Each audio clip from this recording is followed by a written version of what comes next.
Hello, YouTube. Today I'm going to be talking about my Etrian Odyssey 1 HD playthrough. Just to give a little bit of background, uh, for me in this series, this is the first Etrian Odyssey game I have ever played. Um, so do keep that in mind. Originally, based on the little research that I did, most people tend to recommend, if I remember correctly, the third and the fourth game are some of the most well liked. But I figured that um, if I don't start with the first game, if I start with some of the later games, which might have some quality of life stuff and might just be better as a whole, then it's going to be pretty hard to really come back to the first game. And like I said, I didn't really know too much about the game. I knew it was a dungeon crawler, but that's about all I knew.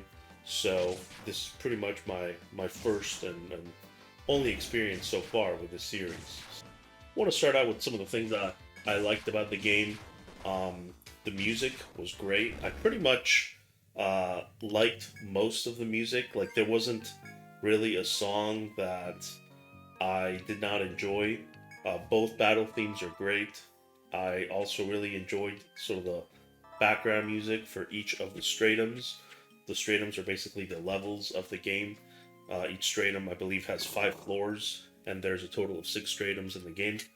And I think that pretty much all of them are really good. Some I like more than others, but I do think that the game actually has a really good soundtrack. Second positive I want to talk about is the artwork for both the party members as well as the monsters. There's some really cool designs for the monsters, and same thing with the party members. I just like the art style quite a bit. It's a shame that they are still images. I mean, it is what it is. I know the original game was a DS game, if I'm not mistaken, so I'm not expecting anything crazy. But for it being still images, I think that the artwork is very nice, and that is about where sort of the more black and white positives are for me in this game. I'm going to quickly talk about the gameplay. I think that the gameplay has a lot of great things about it, but there are also many elements of it that I'm not really a fan of. So, my first issue with this game is the fact that um, it's difficult to know what is even remotely decent and what is just complete crap in terms of skills. The, one of the issues I found is, each class has a set of skills that you can spec into, and it will, give you a fairly vague description of what said skill does, but there are no numbers to know what does what. So, this might not be a specific skill in the game. I'm just going off of memory, but there could be a skill that's called like double hit or something, and it'll say hit the enemy twice with your weapon, but there's just no way to know like what the motion values are, like how much damage is that going to be. So you're basically specking into abilities and just not really knowing what you were specking into. From my understanding, unfortunately, there's quite a big gap from the skills and builds that are powerful and the ones that are trash. So, and unless you are doing some research, you're just not really going to know what's good. Um, and I think that for a game like this, I think it is kind of desperately needed to have a little bit more detail in the menus here to know what skill does what. What is like the motion value? What is the base damage value of set ability? And like, is there like a multiplier to a set stat? It's just the whole game. There came a point where I was basically just following a meta build. And without that, I was just lost. I was just lost in terms of what to spec into because a description doesn't really mean much if the ability sucks or if the build sucks. The other issue I have is if you happen to spec into something that sucks, that really just results into attacks on your time as the player. So, you've made your character and you've spec into whatever might sound good based on the descriptions of the abilities provide you, and then you realize that that ability sucks, or that class sucks, or your build is just complete dog shit, and your options are essentially to de-level your character so you can get those skill points back and then grind them back up so you can spec into the right ability, or simply just create a brand new character from scratch. Um, so once I, with that in mind, like I said, there was just not a lot of room for me to really experiment with stuff because the the opportunity cost of experimenting with different abilities is just tedious and boring grinding. Whether you create a new character or you de-level your existing character, um, you know, I, grinding in this game is not particularly an engaging activity. So, to give you an example, and I know it's completely different types of games, but if you look at something like a Dark Souls game, and if you're stuck in a boss and you are grinding that boss, that you're actively engaged with the video game. You're trying to improve to overcome this difficult challenge. Even using something like Fire Emblem, if you're stuck in a chapter and you're restarting the chapter over and over again because you don't want party members to die, you're still actively engaged in the game. You're trying to complete this set challenge without losing party members. Unfortunately, grinding characters in this game is one of the most tedious and unengaging activities in any video game. The most close thing I can equate it to is like grinding levels in Pokemon. It is just completely mindless. More often than not, you're probably just going to hit your auto battle button, and it's just essentially a time sink that is very unengaging. When it comes to elements in video games that are essentially just there to waste your time and they add essentially zero enjoyment to the game, I will use cheat engine or mods to avoid that aspect of the game. Unfortunately, with this game, I was thinking, well, if I could get cheat engine running and I can save myself the time, basically the opportunity cost of trying out abilities, certain builds just on my own without using a guide, then I can just simply, if I get stuck, if I get into a roadblock, rather than going back and grinding for however many hours it will take to grind a fresh character or a de-leveled character to a useful set of abilities, I can just skip that time waster, annoying, boring part of the game, and freely respec a character. But unfortunately, I did not have much success getting a cheat engine to work for that, so I pretty much just stuck to a meta build because to me, the opportunity cost of, you know, undoing a bad decision when it comes to a useless ability is just too much. So that is unfortunate. I think that in this game, more than anything, because there are no numbers in these skills, and because it is quite easy to, kind of screw over a character with just a shit set of abilities, it's like this perfect combination of just the game punishing you in the worst way possible, which is just wasting your time for trying to experiment with the different classes in the game. This is just a post video clip or soundbite that I will add after a specific part of the video that I mentioned that the abilities have no numbers, and that is not 100% true. Some abilities do have numbers. You'll have something like increase health by 10% or increase experience by X%. My biggest issue with the whole lack of full info is more related to damaging abilities. Those don't, like I said earlier, just don't really have those motion values that I think would be very helpful to make a more educated decision whether, what skill you want to invest into. Now, all of these complaints I talked about are obviously tied to the difficulty that I played the game in. The reason I chose expert is not to flex or anything like that, but based on the research that I did, expert is essentially the default difficulty in the original Nintendo DS game, so I figured, um, I would want to play it how it originally released. Knowing what I know now, I think that going into expert difficulty and not knowing what abilities are decent to make a decent party member, um, you're just going to struggle because the game on expert difficulty is actually pretty hard if you're not using the broken abilities in the game. If I had to recommend to someone who is playing this game blind, who does not want to use a guide at all and not look up anything, I strongly recommend playing probably on the middle difficulty, since Picnic is kind of the extreme. Basically the easy mode. There's Picnic difficulty, I think standard and expert.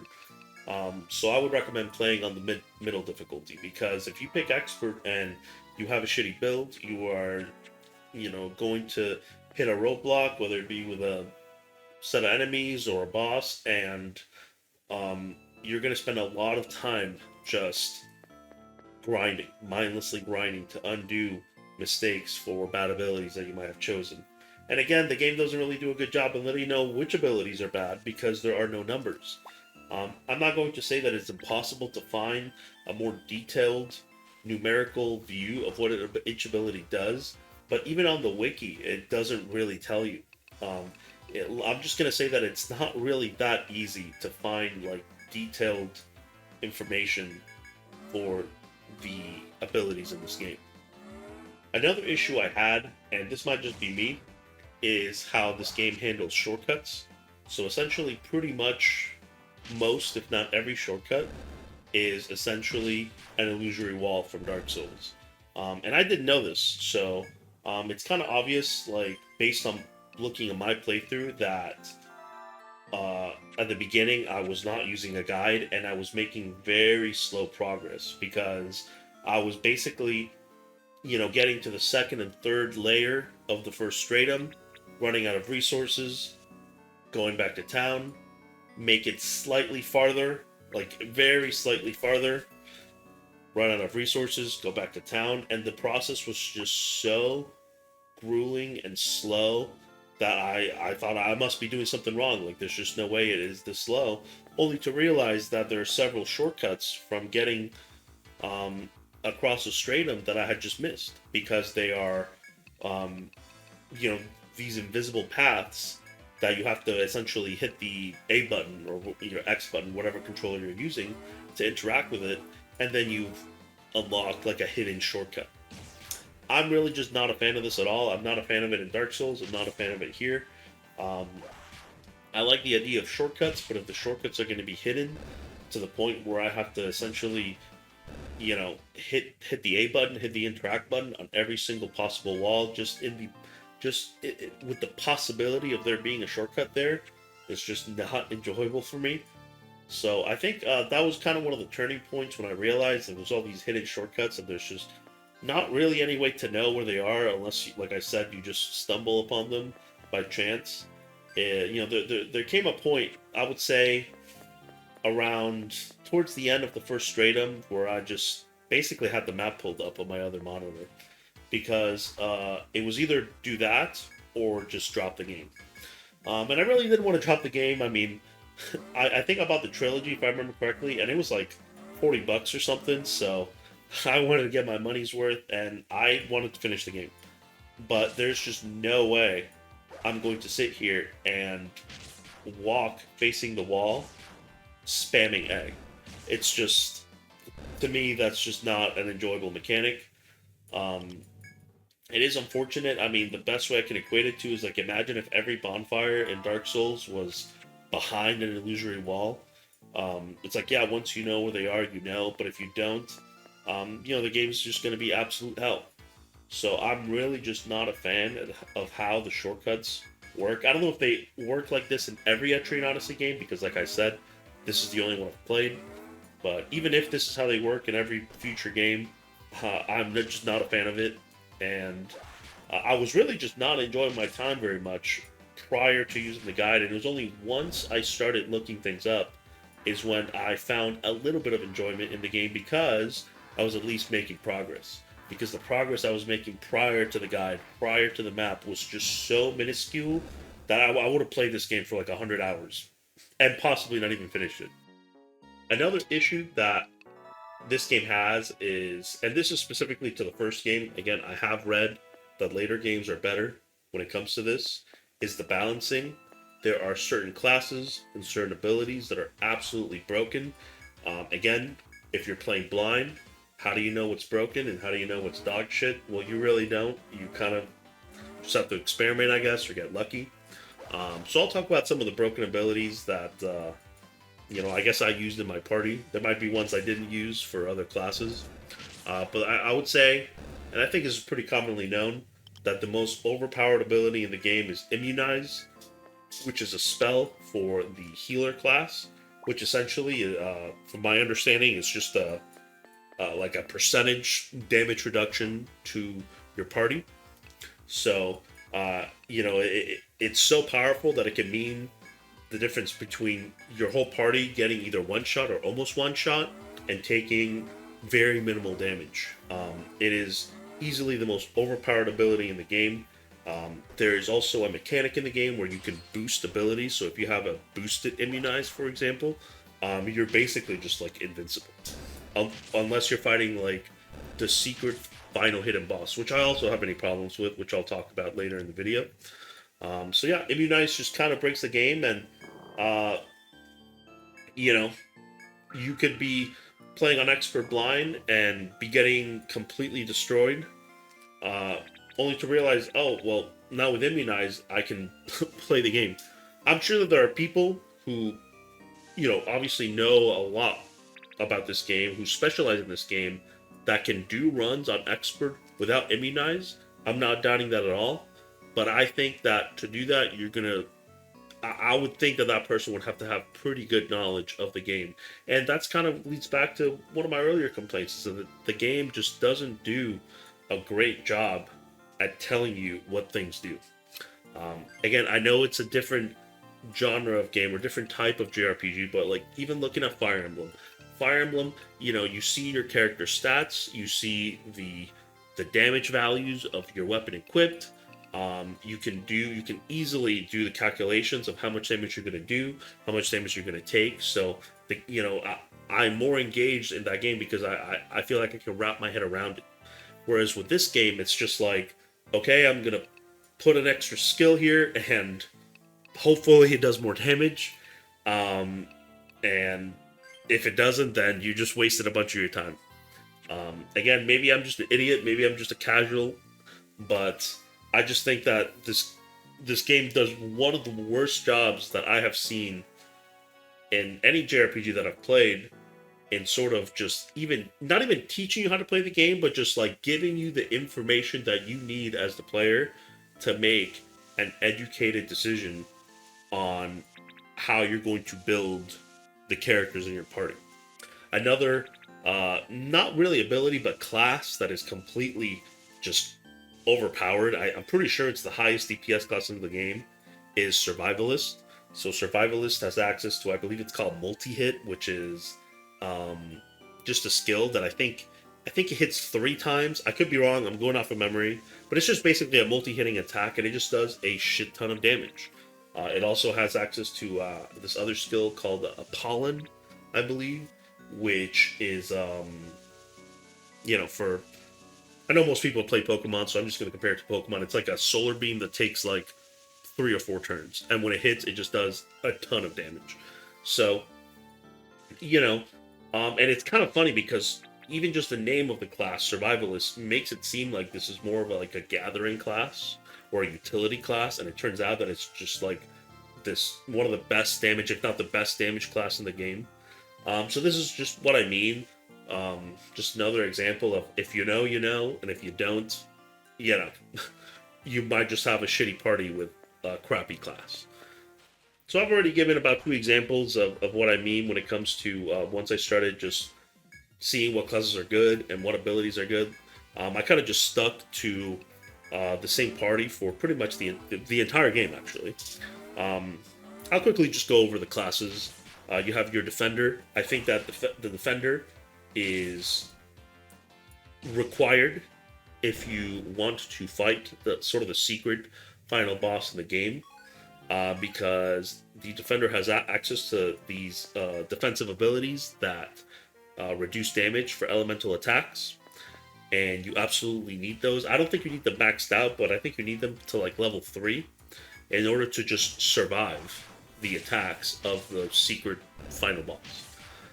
Then you'll have the, I can't pronounce it. It's like a Lackenshime, something like that. It's just a swords. It's a swords class, and that class is great for AOE. Again, it has this ability. I forgot what it's called, but essentially hits your target and the 2 enemies around it, which is just amazing for clearing mobs in the dungeons. Then I use the Survivalist class, which I just talked about, which is just the best DPS class in the game. You have the Healer class, which has access to Immunize, which is the most broken spell in the game. And then Bard, which can essentially just provide damage buffs to the whole party, and just a series of other buffs that I believe every buff lasts about 3 turns, if not exactly 3 turns. And that was my whole party. I'm not going to take any credit for the party composition and the skills, because that was me just researching what is strong in the game. And going, I'll actually talk about next about that secret final boss. Yeah, it's absolutely ridiculous. I beat it first try, but the only reason why that is because there's like a very fixed set of, like, you can look up what this boss is going to do each turn. So really what this boss kind of devolves into, at least for me, I'm not saying this is the only way to kill the boss. I'm sure there's other ways to do it. But, you know, I just don't like the game enough to really, like, lab this out. But essentially, you know, you're basically just selecting the right ability for each turn, depending on what the boss is going to do. And you can look up, like, pretty much a guaranteed strategy to defeat the boss, assuming you use the correct abilities in the correct turn. And it's just like, I like difficult stuff. I love difficult stuff. But when it comes to this point where, you know, you're basically have 0 chance of survival unless you use, like, you know, I'm just throwing out a random example. Like, the boss is going to do a Thunder magic spell AoE that will one-shot your entire party unless you use the Thunder defensive spell on the Protector, right? You know, this type of boss I'm just not really a fan of either. Like, I liked, you know, difficult secret bosses in games in general.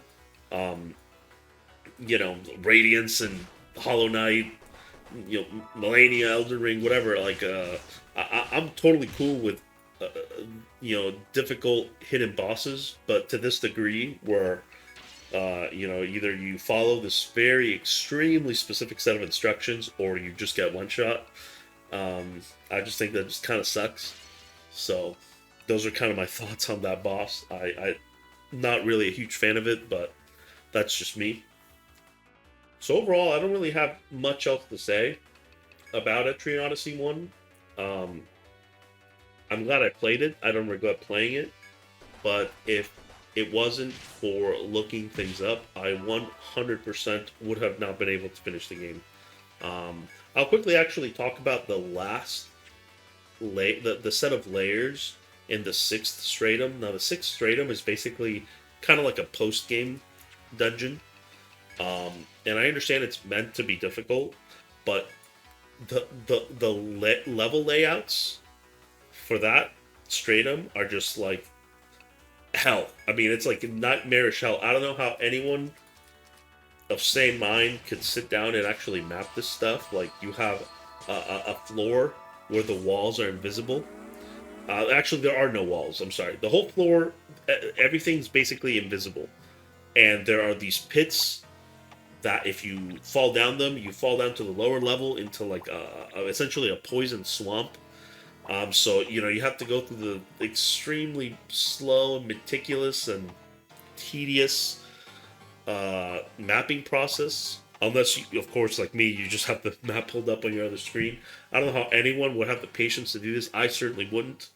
Then you have I think the fourth layer in the sixth stratum, which is like all of this teleporting invisible tiles, and we're talking like this is like the most convoluted thing ever. Just mapping this out, I would go insane. There's just no way I have the patience or even the IQ to do this.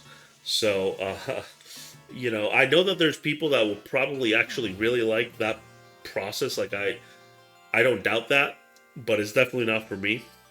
Um, so yeah, like I said earlier, I'm glad I played the game. I'm glad I got to experience it. I definitely at some point will play the other games. I might just be a pleb and a casual and just be relegated to using a guide because I guess I'm just too much of a zoomer to really be able to have this level of patience for this type of game.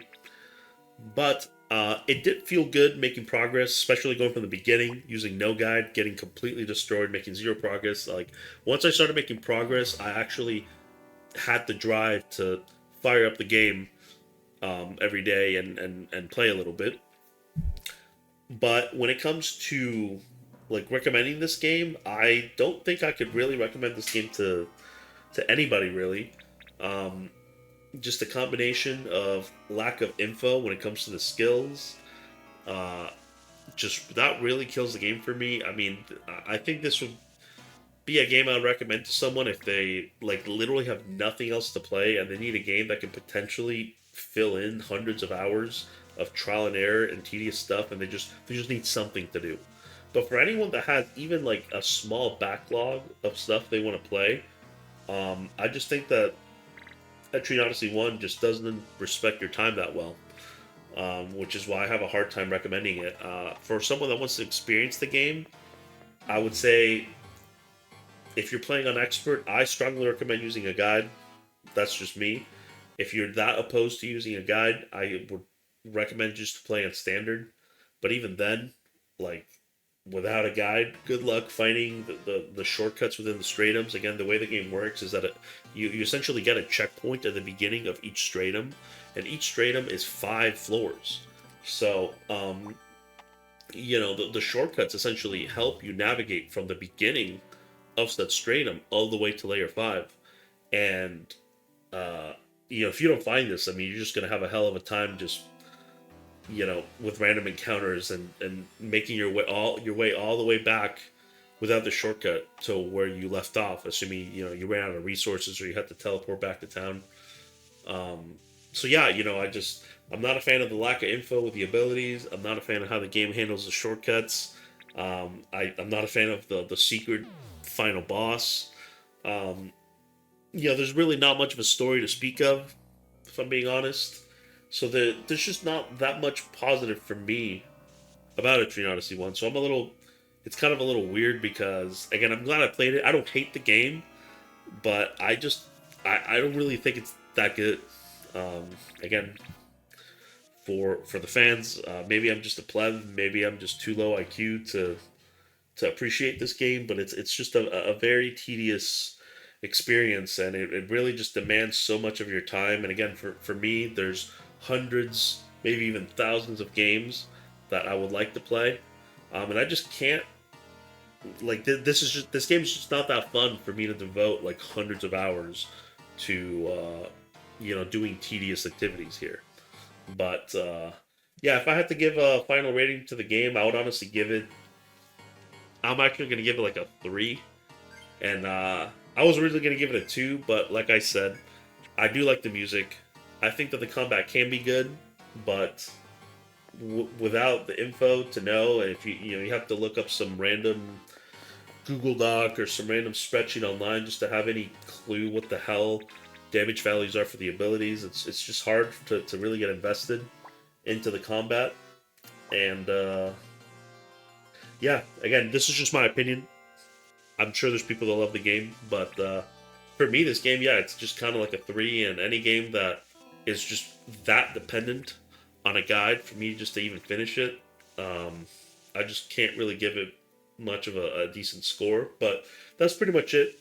Um, again, just to leave it at that, if you want to play the game, in my opinion, if you if you really like this type of game, like you have really high patience and tolerance for this stuff, by all means play it. If you want to experience it, again, either play it on expert with a guide and make a meta party, or play it on the normal difficulty, and hopefully that should prevent you from getting completely just roadblocked if you don't have a meta party. So that's pretty much it.